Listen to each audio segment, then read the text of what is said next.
पैसा भगवान होता तो क्या वो रात को रोता? ये कहानी है एक ऐसे आदमी की जिसके पास सब कुछ था, लेकिन फिर भी हर रात वो किसी से डरता था।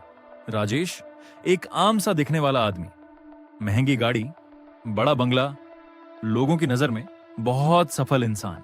लेकिन हर रात 2:13 बजे उसकी नींद टूट जाती थी, पसीने में भीगा हुआ, दिल तेज तेज धड़कता हुआ। क्यों? क्योंकि उसे लगता था कोई उसके कमरे में खड़ा है।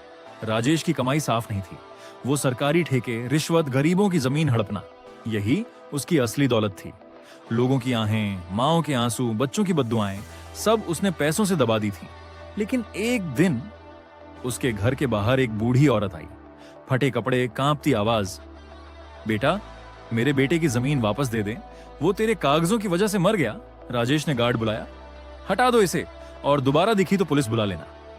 बूढ़ी औरत जाते जाते बस इतना बोली, गलत कमाई खुद रास्ता ढूंढ लेती है तेरे घर तक आने का।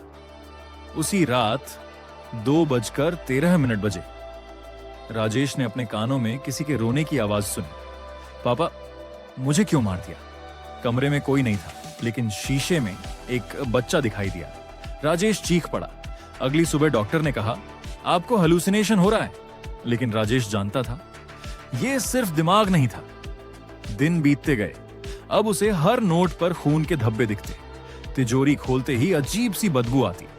रात में उसके बंगले के दरवाजे अपने आप खुलते और हर बार वही आवाज, हमने तुझसे कुछ छीना नहीं, तूने ही सब छीना था। राजेश पागल होने लगा। एक दिन उसका बेटा बीमार पड़ा। डॉक्टर ने कहा, इलाज महंगा है, दुआ कीजिए। राजेश ने पहली बार हाथ जोड़कर भगवान से कहा, सब ले लो, बस मेरे बेटे को बचा लो। उसी रात उसे सपने में वही बूढ़ी औरत दिखी। उसने कहा, जो लिया है वो लौटाना पड़ेगा। सुबह होते ही राजेश ने फैसला किया। उसने गलत तरीके से ली, जमीन लौटाई, गरीबों को मुआवजा दिया, रिश्वत के पैसे दान किए और पुलिस के सामने खुद को सौंप दिया। लोग हैरान थे, लेकिन पहली बार राजेश की नींद 2:13 बजे नहीं टूटी। जेल में रहते हुए उसका बेटा ठीक हो गया। राजेश ने जेल में गरीब कैदियों को पढ़ाना शुरू किया। उसके चेहरे पर सुकून था। वो बोला, मैं आज गरीब हूं, लेकिन पहली बार डर से आजाद हूं।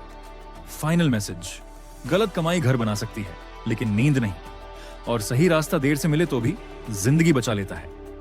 अगर आप या आपके आसपास कोई गलत रास्ते पर है तो आज ही रोकिए। मां के सम्मान के लिए एक लाइक जरूर करें। ऐसी सच्ची कहानियों के लिए फॉलो, सब्सक्राइब करें।